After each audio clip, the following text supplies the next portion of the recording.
So here's the playbook. Quote the Bible, and for extra oomph, use Romans 13. The Apostle Paul and his clear and wise command in Romans 13. In Romans 13, the Apostle Paul talks about a godly government.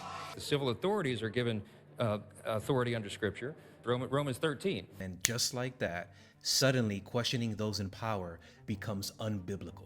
It's a centuries-old political tactic, and it's shaping people's perspectives today. I'm Jeffrey Rosario, a historian of religion and politics, and this is part 3 of Does the Bible Condemn Political Dissent? Last video, we saw a rich legacy of Christian thinkers who refused to treat Romans 13 as a tool for those in power. But I mentioned that this tradition did not stay in Europe, it crossed the Atlantic. So let's bring it closer to home. Take a wild guess. What was the most cited Bible text leading up to the American Revolution? Romans 13.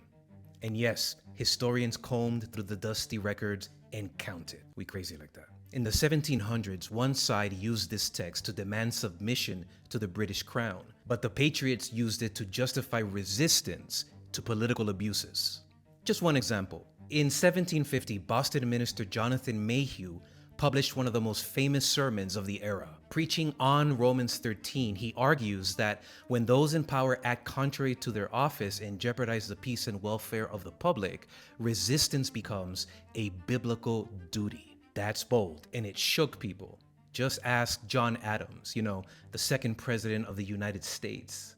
He said Mayhew's sermon was read by everyone and had great influence in the revolution. It's hard to imagine American independence if patriots back then embraced a reading of the Bible that shuts down dissent against abusive policies. But hold up, I could hear the objection. They were resisting a monarch, an authoritarian tyrant across an ocean. This ain't relevant to Americans in a democracy with popular elections.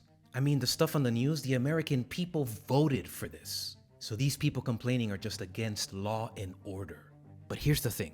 U.S. history is the story of generations of people grappling with policies that were, at the time, the law, yet policies that were unethical. Policies that were voted by the American people. Ask yourself, where would this nation be if people had always thrown up their hands and said, it's the law?